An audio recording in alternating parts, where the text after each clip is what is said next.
കൃഷിക്കാർ പ്രത്യേകം ശ്രദ്ധിക്കേണ്ട ക്വാളിറ്റി ഫ്രൂട്ട്സ് ഉണ്ടാക്കുക. നിങ്ങൾ ഒരേക്കറിൽ നിന്ന് നിങ്ങളുടെ ഉൽപ്പാദനം 4 ടണ്ണിന് മുകളിലാക്കാൻ ശ്രമിച്ചുകൊണ്ടേയിരിക്കുക. 4 ടണ്ണിന് മുകളിൽ ഉൽപ്പാദനമുള്ള ഒരു തോട്ടങ്ങൾക്ക് ഒന്നും സംഭവിച്ചിട്ടില്ല. നമ്മളിന്ന് നിൽക്കുന്നത് ജോസി കൊച്ചുകുടി എന്ന കർഷകൻ്റെ അടുത്താണ്. അദ്ദേഹത്തിൻ്റെ കൃഷി അനുഭവങ്ങളൊക്കെ നമുക്ക് ഈ വീഡിയോയിൽ പങ്കുവയ്ക്കാം. ജോസി എത്ര വർഷമായി ഇങ്ങനെ ഈ റംബുട്ടാൻ കൃഷിയിലേക്ക് കടന്നിട്ട്?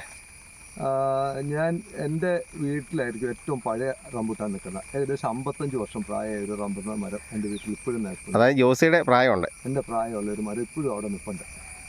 അന്നേരം ഞാൻ കഴിഞ്ഞ ഒരു 20 വർഷമായിട്ടെങ്കിലും ഈ റംബുട്ടാൻ വിൽപ്പനയിലും അതിൻ്റെ കാര്യങ്ങളിലും ഇടപെട്ടുകൊണ്ടിരിക്കുന്ന ഒരു മനുഷ്യനാണ്. അന്നേരം റംബുട്ടാൻ കൃഷിയെപ്പറ്റി ഇപ്പോൾ കൃഷി ചെയ്യാൻ തുടങ്ങിയിട്ട് ഏകദേശം 14 വർഷത്തോളമായി വ്യാപകമായിട്ട്. അപ്പോൾ ഈ റംബുട്ടാൻ കൃഷി ചെയ്തു കഴിഞ്ഞപ്പം ഇങ്ങനെയൊരു വിപണന സാധ്യത നമ്മുടെ നാട്ടിൽ ഉണ്ടാകുമെന്ന് പ്രതീക്ഷിച്ചോ? ഇതിനൊരു കാരണമുണ്ടായത് ആദ്യ കാലഘട്ടങ്ങളിൽ എൻ്റെ ഈ ഒരു മരം, അതായത് ഞാൻ പറഞ്ഞൊരു നാടൻ മരം എനിക്കുണ്ടായിരുന്നതിൽ നിന്ന് ഏകദേശം എനിക്ക് ആ വർഷങ്ങളിലൊക്കെ ഒരു 500 കിലോ 600 കിലോ റംബുട്ടാനാണ് ഞാൻ ആദ്യ വർഷങ്ങളിലൊക്കെ വിറ്റ് പോയിക്കൊണ്ടിരുന്നത്.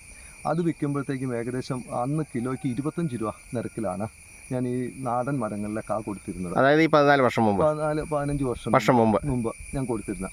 അന്നേരം അങ്ങനെ ഞാൻ കൊടുത്തിരുന്ന കാലഘട്ടത്തിലാണ് ഈ നമുക്കന്നൊരു വെറൈറ്റി ഇല്ല. ഈ വെറൈറ്റി നമ്മൾ കൃഷി ചെയ്യുമ്പോൾ നമുക്കൊരു വെറൈറ്റി കൃഷി ചെയ്താൽ മാത്രമേ നമുക്ക് ഈ വിൽക്കാൻ പറ്റത്തുള്ളൂ. അതായത് ഒരു നാടൻ മരത്തിൻ്റെ ക്വാളിറ്റിയിൽ നമുക്കൊരിക്കലും റംബുട്ടാൻ കൃഷി ചെയ്ത് വിൽക്കാൻ പറ്റത്തില്ല. ആ കാലഘട്ടങ്ങളിലാണ് ഈ N18 എന്ന് പറഞ്ഞ ഒരു വെറൈറ്റി ഇവിടെ വരികയും ഈ N18 എന്ന് പറഞ്ഞ ആ വെറൈറ്റിയിലേക്ക് നമ്മുടെ കൃഷി രീതി പ്രോത്സാഹിപ്പിക്കപ്പെടുകയും ചെയ്തു. ആ കാലഘട്ടങ്ങളിൽ തന്നെ ഞാൻ പ്ലാന്റ് ചെയ്യുകയും ഉൽപ്പാദനം എടുക്കുകയും ചെയ്തു തുടങ്ങിയിട്ടുണ്ട്. 25 രൂപയ്ക്ക് റംബുട്ടാൻ കൊടുത്തത് 250 രൂപയ്ക്ക് വരെ കൊടുക്കാൻ പറ്റിയിട്ടുണ്ട് അല്ലേ? 250, ഈ വർഷവും 250 രൂപയ്ക്ക് മുകളിൽ കൊടുത്ത ദിവസങ്ങളുണ്ട്. ഉണ്ട്. അതായത് നമ്മൾ പറിച്ച് പാക്ക് ചെയ്ത് ഈ വർഷവും 250 രൂപയ്ക്ക് മുകളിൽ കൊടുക്കുന്ന ദിവസങ്ങളുണ്ടായിട്ടുണ്ട്. പെട്ടെന്ന് വില വർധനമുണ്ടാകാനുള്ള കാരണം എന്താ? അത് ഈ കൃഷിക്കാരെ സംബന്ധിച്ചിടത്തോളം അതിനെപ്പറ്റി കൃത്യമായിട്ട് മാർക്കറ്റിനെ പറ്റി അറിയില്ലാത്തതുകൊണ്ടാണ്. ഈ റംബുട്ടാൻ തുടങ്ങുന്ന കാലഘട്ടങ്ങളിൽ, അതായത് അതിൻ്റെ സീസൺ സ്റ്റാർട്ട് ചെയ്യുമ്പോൾ, ഇപ്പോൾ മാങ്ങ സീസൺ സ്റ്റാർട്ട് ചെയ്യുമ്പോൾ ചിലപ്പോൾ 500 രൂപയ്ക്കായിരിക്കും കിലോ തുടങ്ങുക എന്ന് പറഞ്ഞ മാതിരി റംബുട്ടാൻ സ്റ്റാർട്ട് ചെയ്യുമ്പോൾ എപ്പോഴും അതൊരു ഉയർന്ന വിലയിലായിരിക്കും തുടങ്ങുക. അതായത് നമുക്ക് വിപണി കിട്ടാനില്ലാത്തപ്പോൾ അതിന് വില കൂടുതൽ വരുന്നു. അത് ഒരു 250 രൂപയ്ക്കും 300 രൂപയ്ക്കും വിറ്റ സമയങ്ങളുണ്ടാകും. പക്ഷേ അത് പതുക്കെ കുറഞ്ഞ് ഇതിൻ്റെ ഒരു പീക്ക് സീസൺ ആകുമ്പോഴത്തേക്ക് ഒരു 120 രൂപ 100 രൂപ റേഞ്ചിലേക്ക് വരും. അതുപോലും അതിൻ്റെ ഏറ്റവും കഴിഞ്ഞ വർഷം മാത്രമേ അത് അനുഭവപ്പെട്ടിട്ടുള്ളൂ. ഏറ്റവും പീക്ക് സീസണിൽ ഒരാഴ്ച അത് സംഭവിച്ചു. ഒരാഴ്ച കഴിഞ്ഞപ്പോഴത്തേക്കും അത് വീണ്ടും ആ വില മുന്നോട്ടാകും. അതായത് 120 130 കയറും. അതായത് വിപണി ഷോർട്ടായി വരുമ്പോൾ അത് അപ്പം തന്നെ കയറും. അത് ഈ നമ്മൾ പൈനാപ്പിൾ കൃഷിക്കാരെ നോക്കിയാലും നമുക്കത് കൃത്യമായിട്ട് മനസ്സിലാവും. പൈനാപ്പിളിൻ്റെ പീക്ക് സീസൺ സമയത്ത് അതിൻ്റെ വില കണ്ടമാനം കുറയും. എപ്പോഴും നിങ്ങൾ ശ്രദ്ധിച്ചു, ഡിസംബർ മാസങ്ങളിൽ ഈ തൻകൊല വരുന്ന സമയങ്ങളിൽ ഇതിൻ്റെ വില കുത്തനെ ഇടിയും.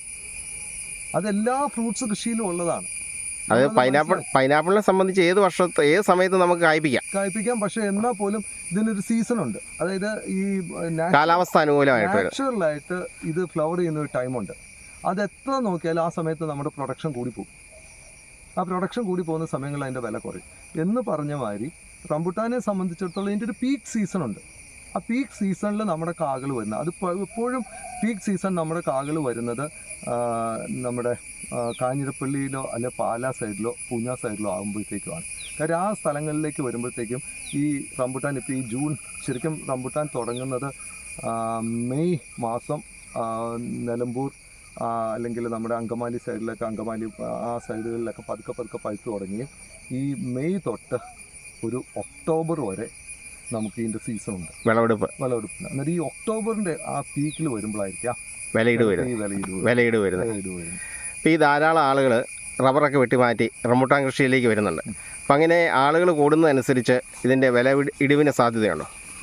അതിനെപ്പറ്റി ഞാൻ പറയുമ്പോൾ, അതായത് ഞാനത് തിരിച്ചൊരു ക്വസ്റ്റ്യൻ ഞാൻ നേരത്തെ ചോദിച്ചിരുന്ന പോലെ ഞാൻ ചോദിക്കാൻ ഇഷ്ടപ്പെടുന്നത്, അതായത് ഏകദേശം 3.5 കോടി ജനം കേരളത്തിലുണ്ട്. കേരളത്തിലെ ഒരു 1.5 കോടിയെങ്കിലും ഇപ്പോൾ ഇത് കഴിച്ചിട്ടുണ്ടോ? 1.5 കോടി പോയിട്ട് എനിക്ക് തോന്നുന്നു 50 ലക്ഷം പേര് പോലും കഴിച്ചിട്ട് കാണില്ല. അതിന് 2 കാരണങ്ങളാണുള്ളത്. ഒന്ന്, ഇതിൻ്റെ വില മാർക്കറ്റിൽ 250 രൂപയ്ക്ക് മുകളിൽ നിൽക്കുമ്പോൾ ഒരാളും മേടിക്കാൻ പറ്റത്തില്ല. അതൊരു ഒരു വില കൂടിയ ഓർണമെൻ്റൽ ഫ്രൂട്ടായിട്ടാണ് ജനങ്ങൾ ഇപ്പോഴും കാണുന്നത്. അന്നേരം അതിൻ്റെ വില മാർക്കറ്റിൽ ഒരു 150 രൂപ താഴുവാണെങ്കിൽ ഇതിൻ്റെ ഉപയോഗം കണ്ടമാനം സാധനം വിപണി വിറ്റുപോകും. പുതിയ സ്ഥലങ്ങൾ തേടിയെത്തും. ഞാൻ കേരളത്തിൻ്റെ കാര്യം മാത്രമേ പറഞ്ഞുള്ളൂ. ചെന്നൈ സിറ്റി മാത്രം 1.25 കോടി ജനമുണ്ട്. 10 ലക്ഷം പേരുമെങ്കിലും തിന്നിട്ടുണ്ടായിട്ട് എനിക്ക് അറിവുണ്ടാവില്ല. 10 ലക്ഷം പേരും വെച്ചില്ല. അവിടെ ഇപ്പോഴും ഇത് 1 കിലോ 400 രൂപയ്ക്ക് 500 രൂപയ്ക്ക് വിൽപ്പന. അതാണ് പ്രശ്നം. ആ വില എവിടെ കുറയുന്നോ ഇതിൻ്റെ ഉപഭോഗം അത്ര കണ്ടു കൂടും. നമ്മളെ സംബന്ധിച്ചിടത്തോളം, കേരളത്തെ സംബന്ധിച്ചിടത്തോളം പ്രധാനമായിട്ടും ചെയ്യേണ്ടത് ഇത് ഇവിടുന്ന് വേഗം, അതായത് ഇന്ന് പറിച്ചാൽ നാളെ രാവിലെ മാർക്കറ്റിലെത്താനുള്ള സംവിധാനത്തിലേക്ക് നമ്മൾ സംവിധാനങ്ങളെ ഉയർത്തുക എന്നുള്ളതാണ്. ട്രാൻസ്പോർട്ടിങ് സൗകര്യങ്ങൾ ഉയർത്തുക എന്നുള്ളതാണ്. അല്ലെങ്കിൽ സൂക്ഷിക്കാനുള്ള സംവിധാനം ഉണ്ടാക്കണം. ഇത് നമുക്ക് സൂക്ഷിച്ച് ഉണ്ടാക്കാൻ പറ്റത്തില്ല. പുതിയ ടെക്നോളജി ഒന്നും താൽക്കാലികമായിട്ടില്ല. കാര്യം എന്താണെന്ന് വെച്ചാൽ ഇതിൻ്റെ മുള്ള് ഒന്ന് നമ്മൾ ഈ റംബുട്ടാനെ സംബന്ധിച്ചിടത്തോളം റംബുട്ടാൻ എത്ര കുറച്ച് നമ്മൾ അതേ പിടിക്കുക എന്നുള്ളതാണ്. നമ്മൾ പിടിക്കുമ്പോൾ പോലും അതിൻ്റെ ആ മുള്ളുകൾ ഒടിയുന്നുണ്ട്. ഇത് പിറ്റേ ദിവസം ആ ഒടിഞ്ഞ മുള്ള് കറുത്തിരിക്കും. അന്നേരം നമ്മൾ കൃത്യം കട്ട് ചെയ്ത് അപ്പം തന്നെ കയറ്റുവാണെങ്കിൽ അത്രയും കുറച്ചേ അത് മുട്ടിയിട്ടുള്ളൂ കൈ.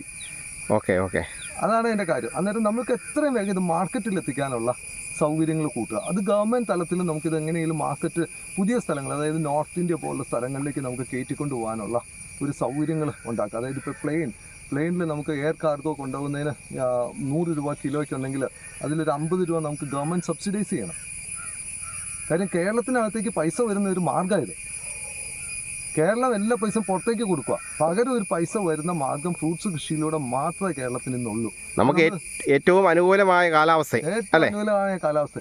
തമിഴ്നാട്ടിൽ പോയി റംബുട്ടാൻ പിടിപ്പിക്കാൻ നമുക്ക് പറ്റില്ല. പാലക്കാട് പറ്റത്തില്ല. അന്നേരം നമ്മുടെ ഈ അനുകൂല സാഹചര്യങ്ങളിൽ നമുക്ക് പൈസ ഉണ്ടാക്കാൻ പറ്റിയ ഏറ്റവും എളുപ്പ മാർഗമാണ് ഫ്രൂട്ട്സ് കൃഷി. നമ്മുടെ ഏറ്റവും അനുകൂലമായ സാഹചര്യം എന്ന് പറഞ്ഞാൽ ഈ റബ്ബർ കൃഷി ആണ് അല്ലേ? റബ്ബർ കൃഷി കൊണ്ട് നമുക്കത് സംഭവിച്ചതല്ല. ആക്ച്വലി ഇതെല്ലാം ഒരു കാലഘട്ടത്തിൻ്റെ പ്രതിഭാസമാണ് കൃഷി എന്ന് പറയുന്നത്. അതായത് ഈ 60കളിൽ നെൽകൃഷിയായിരുന്നു ഇവിടുത്തെ ഏറ്റവും വലിയ കൃഷി, നെല്ലും തെങ്ങും. അത് 70കളിൽ വന്നപ്പം തേയിലക്കൃഷിയായിരുന്നു. 75 തൊട്ട് 2005 വരെ റബ്ബർ കൃഷിയായിരുന്നു. 2005 നിങ്ങൾക്ക് വാഴക്കുളം സൈഡിൽ വലിയ വീടുകൾ കാണാം, പൈനാപ്പിൾ കൃഷിക്കാരായിരുന്നു. അന്നേരം 2020 നമ്മൾ റബ്ബർ കൃഷി ചെയ്യണമെന്ന് പറയുന്നത് പ്രാക്ടിക്കലല്ല. റബ്ബർ എന്ന് പറയുന്നത് ആക്ച്വലി ദരിദ്ര രാജ്യങ്ങളുടെ കൃഷിയാണ്. സമ്പത്തില്ലാതിരിക്കുന്ന പട്ടിണി ഉണ്ടാകുന്ന സമയങ്ങളിലായിരുന്നു റബ്ബർ കൃഷി ഇവിടെ ഇപ്പം ഡെവലപ്പ് ചെയ്തത്. അതിനൊരു ഉദാഹരണം ഇപ്പോൾ പറയാം നമുക്ക് വേണമെങ്കിൽ. ഇപ്പോൾ ഇന്ത്യയിൽ എവിടെ ഏറ്റവും കൂടുതൽ റബ്ബർ കൃഷി ചെയ്യുന്നത്? നോർത്ത് ഈസ്റ്റേൺ സ്റ്റേറ്റ്സിൽ എന്നാ ഉണ്ട്? പട്ടിണിയുണ്ട്. ഞാൻ അവരെ കളിയാക്കി പറയുന്നതല്ല, ഒരു ദാരിദ്ര്യമുണ്ട്. ദാരിദ്ര്യമുള്ള സ്ഥലങ്ങളിൽ കൃഷി ഡെവലപ്പ് ചെയ്യും. ഇനി ലോകരാജ്യം റബ്ബർ കൃഷി ഡെവലപ്പ് ചെയ്യും. കാര്യം എല്ലാ ദിവസവും അവന് ആദായം കിട്ടും. ഇനി ലോകരാജ്യങ്ങളെ നോക്കാം. ഇപ്പോൾ ഏറ്റവും കൂടുതൽ റബ്ബർ വരുന്നത് എവിടെ നിന്നാണ്? ആഫ്രിക്കയിൽ. എന്തുകൊണ്ടാണ് ആഫ്രിക്കയിൽ നിന്ന് വരുന്നത്? ആഫ്രിക്കയിലും ദാരിദ്ര്യമുണ്ട്. അതേസമയം നമ്മുടെ മുമ്പിൽ പോയ രാജ്യത്തെ നോക്ക്, മലേഷ്യ. അവർ പരിപാടി നിർത്തി. ഇപ്പോൾ ആക്ച്വലി നമ്മൾ മലേഷ്യയുടെ സ്ഥാനത്ത് കേരളം. അത് നമ്മൾ പതുക്കെ അവിടെ നിന്ന് മാറും. റംബുട്ടാൻ കൃഷിയിൽ വരും കാലഘട്ടത്തിൽ ഭാവി ഉണ്ടെന്ന് തന്നെയാണ് പറയുന്നത്. തീർച്ചയായിട്ടും നിങ്ങൾ കൃഷിക്കാർ ചെയ്യേണ്ട ഏറ്റവും പ്രധാനപ്പെട്ട കാര്യം നിങ്ങളുടെ ക്വാളിറ്റി ഫ്രൂട്ട് ഉണ്ടാക്കുക എന്നുള്ളതാണ്. ഈ നമ്മൾ പറയുന്ന പല തോട്ടങ്ങളിലും കൃഷിക്കാർക്ക് വിൽക്കാൻ പറ്റിയില്ല എന്നൊക്കെ പറയുന്ന പല തോട്ടങ്ങളിലും നമ്മൾ ചെല്ലുമ്പോൾ ആ തോട്ടങ്ങൾക്ക് യാതൊരുവിധ ക്വാളിറ്റിയില്ല. അതിൻ്റെ അകത്തെ ഫ്രൂട്ടെ മുഴുവൻ ഉറുമ്പിരിക്കും, അല്ലെങ്കിൽ വെളുത്തിരിക്കും. അങ്ങനെയുള്ള പല പല പ്രശ്നങ്ങളാണ്. അല്ലെങ്കിൽ ഫ്രൂട്ട് തീരെ ചെറുതായിരിക്കും, അല്ലെങ്കിൽ അതിനൊരു യൂണിഫോമിറ്റി കാണത്തില്ല. അങ്ങനെ വരുന്നതുകൊണ്ടാണ് പല തോട്ടങ്ങളിലും. ഇനി ചെറുകിടക്കാരെ സംബന്ധിച്ചിടത്തോളം വേറൊരു കാര്യം പറഞ്ഞാൽ അവർക്കിങ്ങനെ വലയിടാൻ പറ്റുന്നില്ല എന്നുണ്ടെങ്കിൽ അവർ ചെയ്യേണ്ടത് അവിടെയുള്ള 3-4 കൃഷിക്കാർ ഒരുമിച്ച് കൂടുക. എന്നിട്ട് അവർ സ്വന്തമായിട്ട് വലയിടുക. വിൽക്കാനുള്ള മാർഗം നമുക്കുണ്ടാക്കാം. എങ്ങനെയാണ് വലയിടുന്നത്? നമ്മൾ തന്നെ ഇടുവാണോ അല്ലെങ്കിൽ ആളുകളെ ഏൽപ്പിക്കണോ? ഇതൊക്കെ ഞാൻ ഫ്രൂട്ട്സ് വാലി ആയിട്ട്, ഞാൻ ഒരു ഫ്രൂട്ട്സ് വാലി ഫാമർ പ്രൊഡ്യൂസർ കമ്പനിയുടെ ഒരു ഡയറക്ടറാണ്. ഞാൻ ഫ്രൂട്ട്സ് വാലി ആയിട്ട് ബന്ധപ്പെട്ട് ഫ്രൂട്ട്സ് വാലിക്കാണ് ഞാൻ ഇത് കൊടുത്തിരിക്കുന്നത്. എന്നിട്ട് അവർ വന്നത് വലയിട്ട് പോവാണ്. നമുക്ക് ഇടുന്നതിന് ഒരു ബുദ്ധിമുട്ടും ഇല്ല. അവർ ഇട്ടില്ല എങ്കിലും നമുക്ക് ഇടണം. ഭാവിയിൽ കൃഷിക്കാർ അങ്ങനെ തന്നെ ആയിരിക്കണം എന്ന് വിശ്വസിക്കുന്ന ഒരാളാണ് ഞാൻ. പക്ഷേ ഇന്നിപ്പം നമുക്കറിയാലോ തൊഴിലാളികളെ കിട്ടാനില്ല.